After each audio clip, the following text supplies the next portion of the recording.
Hello everybody. कैसे हो आप सब। ये बीटीएच फ्लेम एम्पर का एपिसोड 532। हो सकता है ये एपिसोड थोड़ा सा छोटा हो क्योंकि आज तुम्हारे भाई की तबीयत थोड़ी सी बिगड़ सी गई थी। ऑनेस्टली आज ब्रेक लेने का प्लान था, लेकिन एक्सीडेंट वगैरह की वजह से पहले ही चीजें काफी डिले हो चुकी हैं और फिर से फ्लो में आने का प्लान था। इसलिए चलो देखते हैं कहाँ तक खींचा जा सकता है। अगर बात करिए पिछले पार्ट की तो उसमें जियान को और डिवाइन सोर्स मिल गया होता है। हमने बेसिकली पिछले एपिसोड में जियान की एक्टिंग स्किल्स देखी थी, वो किस तरीके से तीनों इविल रेस के मेंबर्स को चकमा देता है। लास्ट में वो इविल मिंगफेंग डिसीजन लेता है कि जियान को अपने कंट्रोल से कुछ समय के लिए रिलीज कर दिया जाए, जैसे इनके प्लान के लीक होने की कोई संभावना न रहे। जब जियान ने अपने शरीर के नियंत्रण को वापस से हासिल किया था, वो पाता है अपने आप को एक वोल्केनिक क्रेटर के ऊपर, तभी उसे चारों तरफ से बहुत सारे एल्केमिस्ट घेर लेते हैं। ऐसा इसलिए था क्योंकि इन सब ने देखा था जियान को उस डिवाइन सोर्स को चुराते हुए। फर्क ये था कि अब जैसे ही जियान रिलीज करता है अपनी होली फ्लेम की पावर को,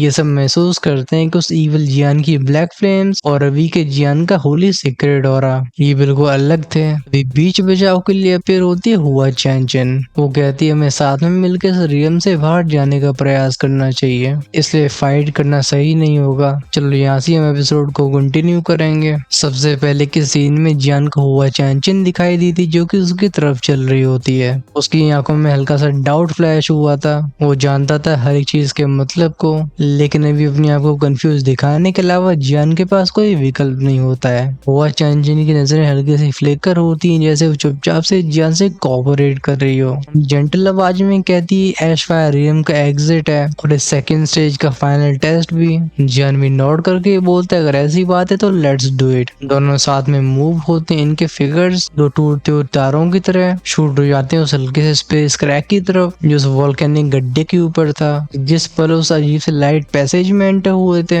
इनकी रूह तक पहुंचती है वो बर्निंग सेंसेशन। वो पफ पफ के साउंड गूंजते, वो दर्द इतना गहरा होता है कि इनके एक्सप्रेशन डिस्टॉर्ट होने लगते हैं। जैसे जैसे वो टेरिफाइंग प्रेशर और भी ग्रो हुआ था, हुआ चैंचन सीक्रेटली अपनी आवाज को भेजती है तुम्हारी कंडीशन, क्योंकि वो अपनी पावर से दोनों को प्रोटेक्ट कर रही होती है। उसे नेचुरली जान के ऊपर कोई खतरा महसूस नहीं होता। हुआ चैंचन की अबनॉर्मल लाइट के अंदर इवन मिनफेंग और बाकी के लोग भी अंदर के मामले को इन्वेस्टिगेट नहीं कर सकते थे। जियान कहता है मैं एग्जैक्ट डिटेल्स नहीं जानता हूँ, बट इमोर्टल रियम के अंदर वहाँ कुछ जरूर अजीब हुआ है। जियान धीरे से बोलता है, लेकिन अब भी उसकी सोल में कर्स ऑफ डार्कनेस था, जिसकी वजह से वो ज्यादा चीजें रिवील नहीं कर सकता। तो जल्दी से टॉपिक को चेंज करके बोलते हैं हमारे सामने की रोशनी। चैंचन नोड करके बोलती है अल्केमी सोसाइटी सेकंड स्टेज, अगर इसे सिंपली कहा जाए तो ये हमें एक दूसरे से फाइट करने पे फोर्स करती है। स्पिरिटाइड मिस्टीरियस चिकन से सोर्स को हासिल करके जाना होता है इस जगह से बाहर। जिया ने जब सिरे लाया था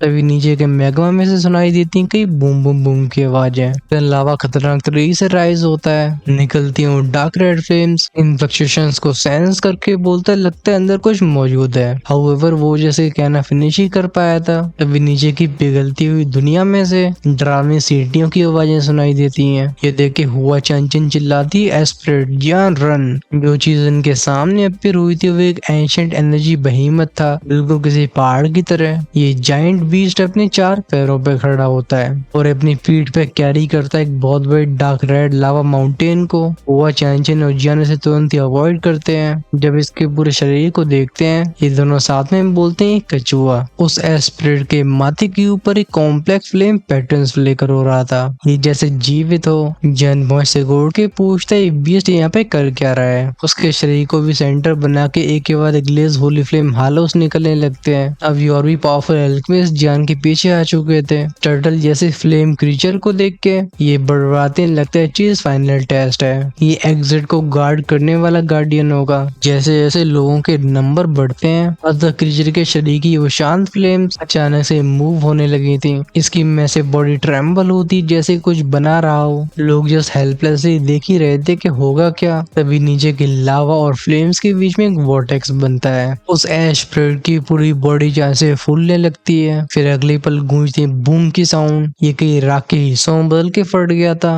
ये ऐश फ्रेगमेंट्स पूरे फायर वर्ल्ड में फैल जाते हैं। वो टेरिफाइंग हीट और फ्लाइंग ऐश यहाँ मौजूद सबके दिलों को वॉलेंटली हिला के रख देती है। इस दुनिया की स्टेबल फ्लेम्स डरने लगी थी। हुआ चैंचन से लाके बोलती जियान चलो। ये 3 फायर एश रियम के एग्जिट्स हैं, लेकिन इनमें से एक फेक होगा। शुरुआत में तो लोग खुश हो गए थे, लेकिन नकली गेट के बारे में सुन के सबकी आंखों में डिसअपॉइंटमेंट फ्लैश होती है। तभी जियान की परसेप्शन चीर देती है उन फ्लेम्स को। उसका विजन इस फायर वर्ल्ड की बहुत गहराई में पहुंच गया था। जियान कहता है नहीं नीचे देखो, वहाँ पे कुछ मौजूद है। अभी एश स्प्रेड की मैसिव बॉडी एक जायगेंटिक फ्लेम गेट में ट्रांसफॉर्म हो गई होती है। लोग कहते हैं ये एश गेट है, हम जब तक इसे पास कर लेते हैं हम इस घटिया एश फायरियम से बाहर जा पाएंगे। वो लोग जो कि डर की वजह से अपने कदमों को पीछे ले रहे थे, अचानक से इन सब के अंदर जोश जागता है। एक के बाद एक इरप्ट होती हैं वॉलेंट फ्लेम्स। जहाँ हल्की आवाज में बोलता है चलो, लेकिन मुझे लगता है जो आगे होगा मुझे उसमें तुम्हारी कोऑपरेशन चाहिए होगी। वो चेंचिन बॉय से कोड़ती है, वो सेंस करती है उस हल्के से अबनॉर्मल ऑरे को, फिर उसे हिलाते हुए बोलती अगर ये इमोर्टल रेम से रिलेटेड है तो मैं नेचुरली रिफ्यूज नहीं करूंगी, लेकिन मुझे ऐसा लग रहा है जैसे मैं तुम्हें पहले मिल चुकी हूँ, बस मैं याद नहीं कर पा रही कहाँ पे। जनरल की स्माइल के साथ बोलता है शायद तुम ज्यादा सोच रही हो। आखिरकार हो सकता है कि इस इमोर्टल रियम में जियान की कुछ पेंटिंग्स मौजूद हो। वो जैसे उस एशफायर गेट के अंदर पहले जाता है, पीछे रह गई हुआ चैंचिन सोचती है लगता है सीनियर सिस्टर के मेन हॉल में जियान का पोर्ट्रेट था, बट क्या एक कोइंसिडेंस है। फिर उसके पीछे चली जाती है। ये एशफायर गेट फ्लेम वर्ल्ड का एटर्नल डोरवे था। कोई भी जो कि इसे पास होने की कोशिश करेगा उसे क्योटिक स्पेस पावर निकल के एक खास तरीके के पैसेज में भेज देगी। जब जियान उस एश गेट को छूता है उसकी बॉडी चाहे से जम जाती है और आसपास की दुनिया घूमने लगी थी। फिर क्रैक के साउंड साथ हम उसकी बॉडी को चाहे से गायब होते हुए देखते हैं। हालांकि उसे एक स्पेशल रीजन में खींच लिया गया था, लेकिन उसकी खुद की स्ट्रेंथ और आर्टिफैक्ट स्प्रेड का असिस्टेंस वो कुछ ही मिनट्स में अपने आप को आजाद कर लेता है, जिससे सक्सेसफुली चला जाता है एशफायर रियम से बाहर। हमारा फोकस भी गया था उसी माउंटेन ऑल्टर के ऊपर जहाँ पे एल्डर्स चुपचाप से इंतजार कर रहे होते हैं। यहाँ लाखों पावर हाउसेस इकट्ठे हुए थे, इन्हें सेकंड स्टेज के रिजल्ट का इंतजार था। अभी ऊपर बनती शश की आवाज के साथ कुछ फ्लक्चुएशंस, जिसमें से जियान और बाकी लोग बाहर आते हैं। ये दुनिया तुरंत ही रेस्टलेस हो जाती है। हमारा फोकस जाता है उस मिनफेंग के ग्रुप के ऊपर, जिनमें वो इविल स्ट्रेटजिस्ट वाई वेंग युआन लीजिली अपने हाथ को उठा के बोलते एल्डर याओ, क्योंकि सब वापस लौट चुके हैं तो क्यों ना सेकंड राउंड के रिजल्ट को अनाउंस कर दिया जाए। सेकंड स्टेज में एंटर करने वाले कई सौ एल्केमिस्ट थे, लेकिन अब सफलता पूर्वक बस कुछ ही लोग वापस आ पाए हैं। एल्डर याओ जिनके आसपास खड़े वो सीनियर एल्डर्स ये सुन के हेजिटेट करने लगते हैं, क्योंकि इस स्टेज में जो अजीब सी चीजें हुई हैं उसकी वजह से सब अनईजी फील कर रहे थे। हालांकि सब कुछ क्राउड के सामने हुआ होता है, लेकिन तब भी एबनॉर्मल लगता है। हमारा ध्यान जाता है एल्डर याओ वुचन के ऊपर, जिनकी नजरें एक बार मिंगफेंग के ऊपर से गुजरती हैं, जो अपने चेहरे पे मॉकिंग एक्सप्रेशन लिए हुए था। लेकिन याओ वुचन की टोन बिल्कुल हिलती भी नहीं है। वो अपनी मैजेस्टिक आवाज में कहते मैं अनाउंस करता हूँ पिल एल्केमी सोसाइटी के सेकंड राउंड का विनर है मिंगफेंग। इंसानी दुनिया से 10 दिन के बाद बचे रह गए 10 8th रैंक के एल्केमिस्ट एल्केमी टेम्पल के हेडक्वार्टर्स में इकट्ठे होंगे। साथ में सबकी सेफ्टी को भी इंश्योर करने के लिए सारे रिलेटिव्स और फ्रेंड्स को इस पीरियड के दौरान कांटेक्ट अलाउड नहीं किया जाएगा। पार्टिसिपेंट्स को खुद एल्केमी टेम्पल प्रोटेक्ट करेगा। जैसे उनके शब्दों की आवाज गूंजती है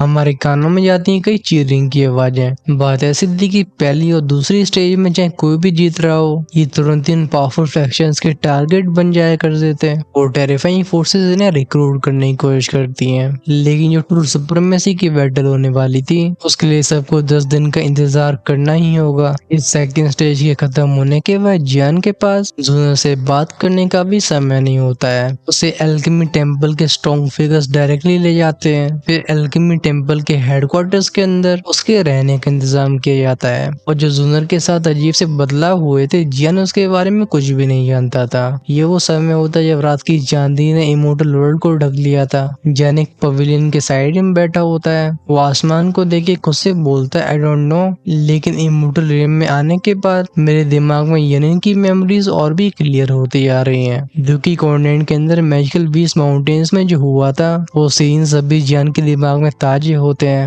और वो जब उन्हें याद करता है उसका दिल गर्माहट और रिग्रेट से भर जाता है। कुछ चीजें ऑलरेडी पास हो चुकी थी, लेकिन सच कहा जाए तो कभी डिसअपियर नहीं हुई। वो बोलता है लिटिल फी डॉक्टर इमोर्टल वर्ल्ड में और ये मैटर ऑलरेडी सेटल हो चुका है, लेकिन यनिन कहाँ पे, वो कैसी होगी। और सीनियर जूकुन जियान इन सब के बारे में सोच के यान अपने माथे को रफ करने लगा था। उसके दिल में जागते हैं complex emotions at the same time flower God palace के अंदर, जो कि इस गैदरिंग प्लेस से बहुत दूर नहीं था। हमारा ध्यान वहाँ के एक साफ सुथरे वुडन हाउस में जाता है। अभी इसके अंदर दो फिगर खड़े हुए थे। इनमें एक तो मिडिल एज वुमन थी जिसने पहन रखी होती हरे रंग की रोब। उसका टेम्परामेंट वो नोबल और डिग्निफाइड होता है। हालांकि उसके चेहरे पे नेचुरल अथॉरिटी होती है, लेकिन अभी उसके बोलने का लहजा बिल्कुल हेल्पलेस था। वो सामने खड़ी यंग वुमन को देख के बोलती है, यूनर, क्या तुम अब भी मुझे अपना टीचर स्वीकार नहीं करना चाहती? वो नौजवान औरत बिल्कुल प्योर व्हाइट ड्रेस पहन रखी थी।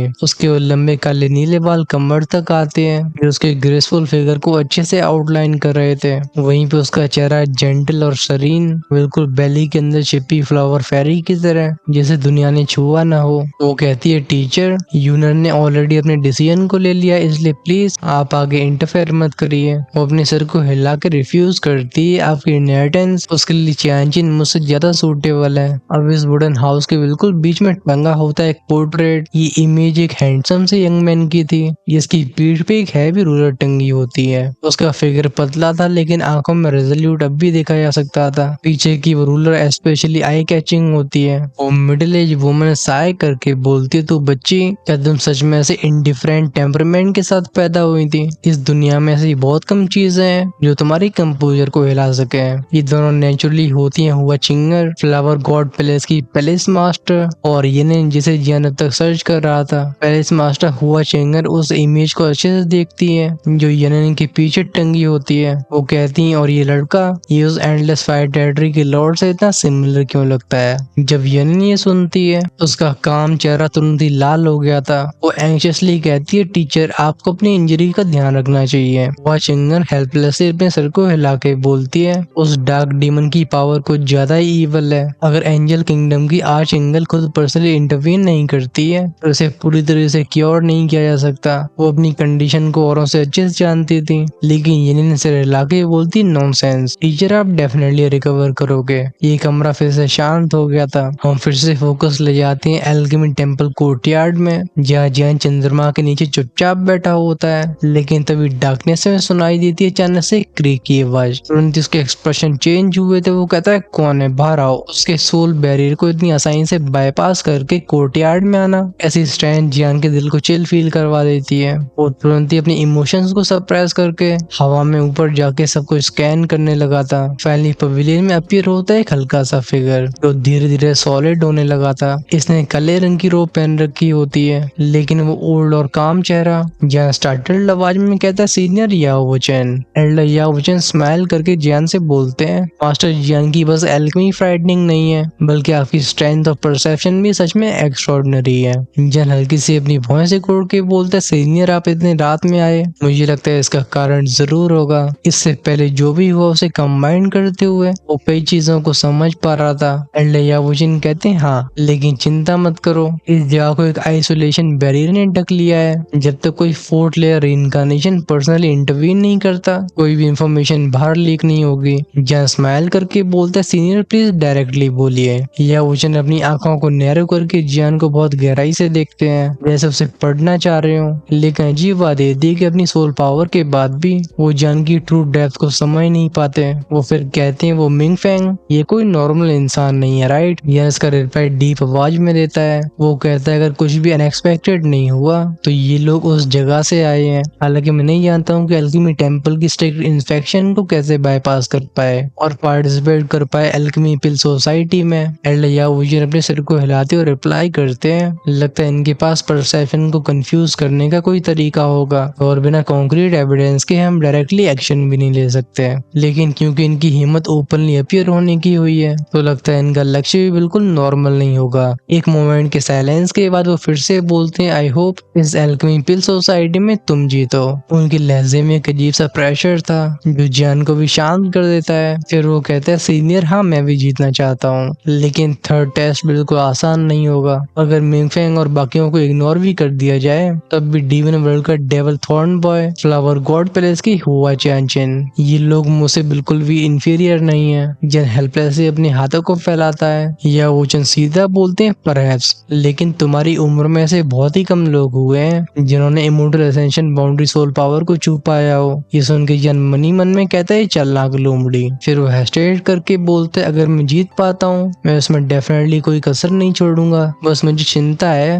यावुचिन कहते हैं कि तुम जीतते हो तो सारे रिवॉर्ड्स तुम्हारे होंगे और जैसे ही तुम इमोर्टल एसेंशियल रियल में एडवांस करोगे तुम सेंट 9th ग्रेड की तरफ भी कदम बढ़ा सकते हो, तुम्हारा फ्यूचर बाउंडलेस होगा। जैन भॉइस से कोड के पूछता है सीनियर क्या उन रिवॉर्ड्स को नेचुरली चैंपियन रिसीव नहीं करेगा, इसमें मेरे लिए खास क्या है। यावुचिन कहते हैं अगर तुम फेल हुए तो इमोर्टल रियम के स्ट्रॉन्गेस्ट एल्केमिस्ट का टाइटल ये इनके हाथ में लग जाएगा और ये हम एल्केमिस्ट के लिए बहुत बड़ा डिसग्रेस होगा। जैन रिप्लाई करता है तो इसका मेरे साथ क्या लेन देना है। इस बार दिमाग घूमता है यावुचिन का, वो जैन की तरफ उंगली पॉइंट करके बोलते हैं तुम जानते हो किससे बात कर रहे हो। अपने हाथ के एक इशारे से हवा में फैलाता है क्रिस्टल क्लियर एनर्जी का ऑरा, वो प्योर ऑरा जो कि किसी की सोल को बिल्कुल रिफ्रेश फील करवा दे। जैन भी अपनी आंखें बंद करके बोलता है तो ये प्योरेस्ट होली सोर्स एनर्जी है। यावुचिन बोलते हैं हाँ, और जो तुम्हारे पास होली फ्लेम सोर्स एनर्जी का सोर्स है अगर तुम इसे इसके साथ मिलाते हो तो एक 8th रैंक हेवन ग्रेड की पीक पिल को रिफाइन किया जा सकता है, और अगर तब भी चीजें कंट्रोल से बाहर जाते हुए दिखाई देती हैं तो परहैप्स तुम सेंट 9th ग्रेड की पिल को भी अटेम्प्ट कर सकते हो। मैं बस उम्मीद करता हूँ कि फिर अल्केमी सोसाइटी सेफली एंड हो। ये कहते कहते यावुचिन का फिगर इल्यूजरी होने लगा था,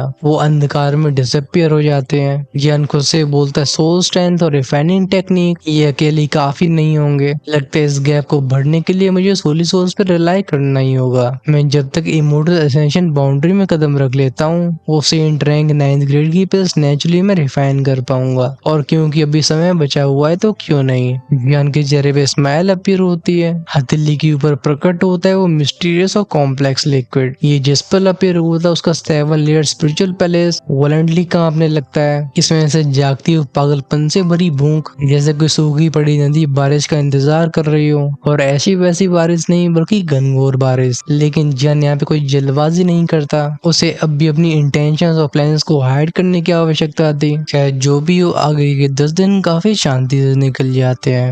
अगली सुबह की बात होती है जब सूरज धीरे धीरे आसमान में ऊपर चढ़ रहा था, और आज के दिन ही पूरा एल्केमी टेम्पल ही चारों तरफ से चहल पहल से भर गया होता है। ये पिलग्रिम एक स्पेशल डोमेन होता है जिसे मेडिसिन रिफाइनिंग टेम्पल के टॉप एक्सपर्ट्स ने मिलकर बनाया था। इसे डिस्टिंग्विश गैस के रहने की जगह और हाई लेवल पे रिफाइनमेंट की एरिया के लिए डेडिकेट किया गया था। अभी आसमान में पहली तेज चमक होती है। एल्केमी टेम्पल के काउंटलेस पावर हाउसेस इस दुनिया के स्पेस को सील करने लगते हैं और एक कंस्ट्रक्ट करते एक मैजेस्टिक से देखने वाले फील्ड को जहाँ पे कंपटीशन हेल्ड होगा। एल्केमी वर्ल्ड के अंदर की सिटी से लोग लगातार बाहर आते हैं, ये एरिया को लाइवली फुल एंटिसिपेशन के माहौल से भर देते हैं। हमारा फोकस गया था जियान के ऊपर जो एल्केमी टेम्पल एक्सपर्ट्स के प्रोटेक्शन में सेंट्रल स्क्वायर की तरफ आ रहा होता है। जियान खुद से बोलता है क्या मंजर है, तो ग्रेट 1000 वर्ल्ड की 2nd रैंक एल्केमी फोर्स के पास एक्चुअली में से टेरिफाइंग स्केल है, तो फिर इंसानी दुनिया की नंबर 1 एल्केमी फोर्स के बारे में क्या,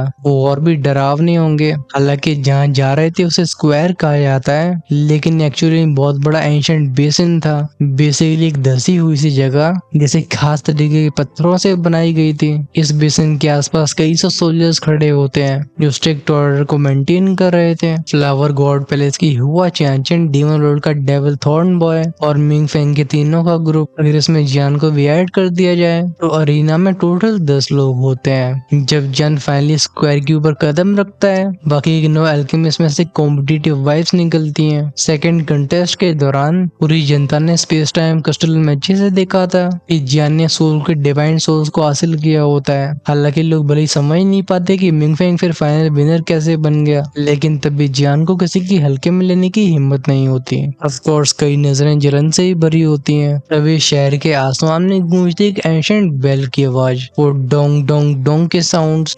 यावुचिन जो के सामने खड़े होते हैं वो उन 10 एल्केमिस्ट को देख के हल्की स्माइल के साथ बोलते हैं ये एल्केमी पिल सोसाइटी की ट्रू हाईलाइट है। पहले और दूसरे स्टेजेस बस प्रिलिमिनरीज थे, जब तक तुम इस 3rd स्टेज को जीत पाते हो तुम इस एल्केमी मीटिंग के अल्टीमेट चैंपियन बन जाओगे और तुम्हें सेंट 9th ग्रेड में ब्रेक थ्रू करके एल्केमी के पीक पे खड़े होने का मौका मिलेगा। मिंग फेंग और उसके दोनों साथी जिनके एक्सप्रेशन कॉन्फिडेंस से भरे होते हैं जैसे जीत बिल्कुल इनके हाथ में हो, वो बोलते हैं एल्डियाओ चलो जल्दी से शुरुआत करी है। अगर कोई सच में जीतना चाहता है तो फिर रियल एविलिटी से सच में डिसाइड होगा। ये देखे हुआ चंचन मुंह फुला के कहती है जियान हम इनसे हार नहीं सकते। वो इमोर्टल रियम के ऑनर को बहुत सीरियसली ले रही थी। जानवी कामले रिप्लाई करता है, मैं अपनी पूरी कोशिश करूंगा। आखिरकार फिर रिफाइनमेंट, टाइमिंग, स्टेबिलिटी और लक पे काफी निर्भर करती है, इसलिए वो भी एब्सोल्यूट गारंटी नहीं ले सकता। एल्डयाओ वुचिन भी नोट करके बोलते हैं, क्योंकि आप सब इतने इम्पेशेंट हो रहे हो,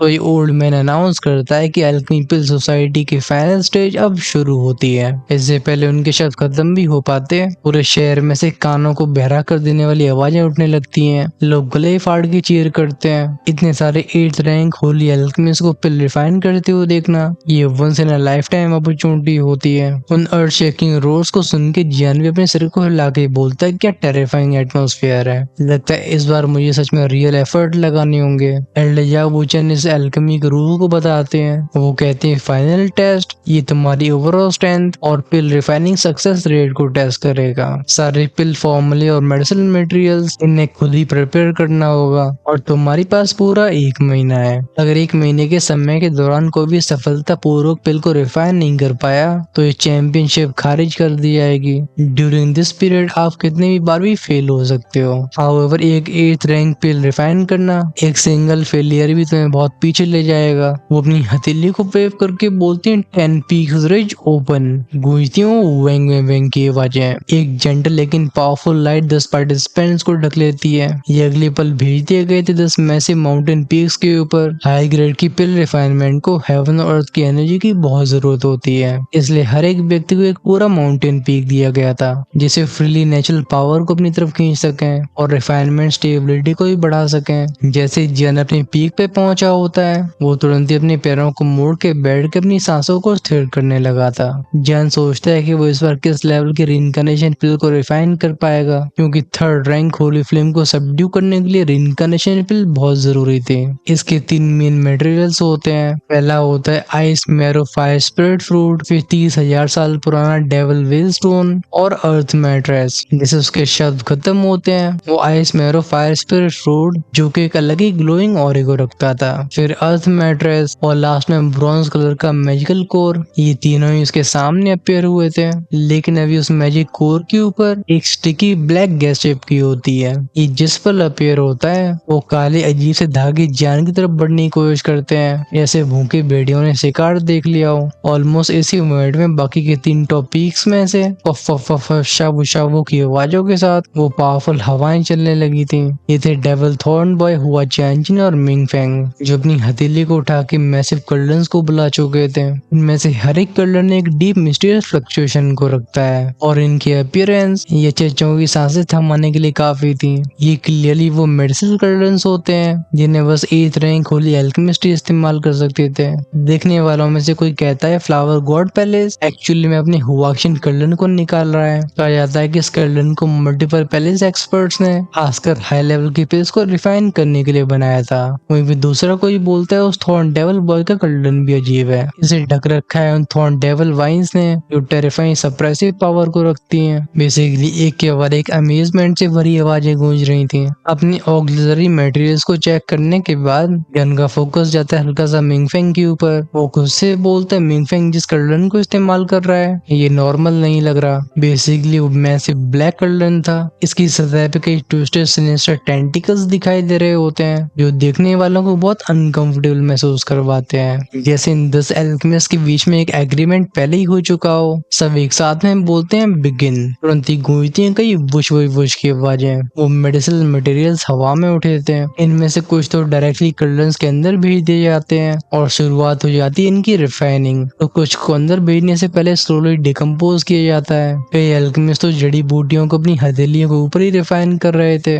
इनकी टेम्परेचर कंट्रोल काफी शानदार थी, चाहे फ्लेम्स हो, सोल एनर्जी या मेडिसिनल फ्रेग्रेंस। ये 10 माउंटेन पीक्स इनसे नहा चुके होते हैं। एट द सेम टाइम पूरी मेडिसिनल पिल सिटी ये जैसे ऐसे मंजर को देखी मंत्रमुग्ध हो गई हो। सबके नाक में जाती रिच मेडिसिनल फ्रेग्रेंस, जो एक सफोकेटिंग हीट और टेरिफाइंग प्रेशर को लेके आई थी। हालांकि अल्केमी पिल सोसाइटी की फाइनल स्टेज अब शुरू हो चुकी होती है, लेकिन कोई भी नहीं जानता था कि इनमें से कितने लोग होली रैंक 8th ग्रेड की पिल को रिफाइन करने में सफल रहेंगे, और क्या सच में जन्म होगा उस legendary Saint rank 9th grade की पिल का। खैर ये तो हम भी जानना चाहते हैं, लेकिन हर चीज अपना अपना समय लेती है। चलो हम इन सबको डिस्ट्रैक्ट नहीं करते। बेसिकली नेक्स्ट एपिसोड फोकस करेगा 4 लोगों के ऊपर। ऐसा हो सकता है है आपको पिल एल्केमी के आर्क ज्यादा पसंद ना आते हो, लेकिन ये भी स्टोरी का हिस्सा है। दूसरी बात है क्योंकि ऑथर ने इसे इंक्लूड किया है तो फिर तुम्हारा भाई भी एक हद तक की चीजों को स्किप कर सकता है, वरना जब फ्यूचर में इन कैरेक्टर्स के बारे में बात होगी आप इनके बैकग्राउंड्स के बारे में तो समझ ही नहीं पाओगे। और चिंता मत करो, बस 1.5 एपिसोड, उसके बाद ही पिल रिफाइनिंग कंपटीशन खत्म होगा, शुरू होने वाले इंटेंस बैटल सीन्स, रिवील होगी कॉन्स्पिरेसी, और अब हम सब आर्क को बोलने वाले हैं battle of immortal medicine world. अगर आप उसे मिस नहीं करना चाहते हो चैनल को सब्सक्राइब करके बेल आइकन के बटन को ऑन करके रखना, जिससे रिलीज होती वीडियो सबसे पहले आपके पास पहुंचे। वहीं पे जिनसे नेक्स्ट पार्ट का इंतजार नहीं किया जा रहा है और वो देखना चाहते हैं अगले पार्ट को आज शाम को ही, तो डेफिनेटली ज्वाइन कर सकते हैं चैनल की मेंबरशिप को। वहीं पे जिनका पेट एक एपिसोड से नहीं भरता अपने लेवल्स को इमोर्टल एम्पयोसी पर अपग्रेड करके हमेशा औरों से 2 से 3 पार्ट्स आगे रह सकते हैं। ज्वाइन का ऑप्शन चैनल की होम पेज और सब्सक्राइब की साइड में मिलेगा। तब तक के लिए दिस इज गुड बाय।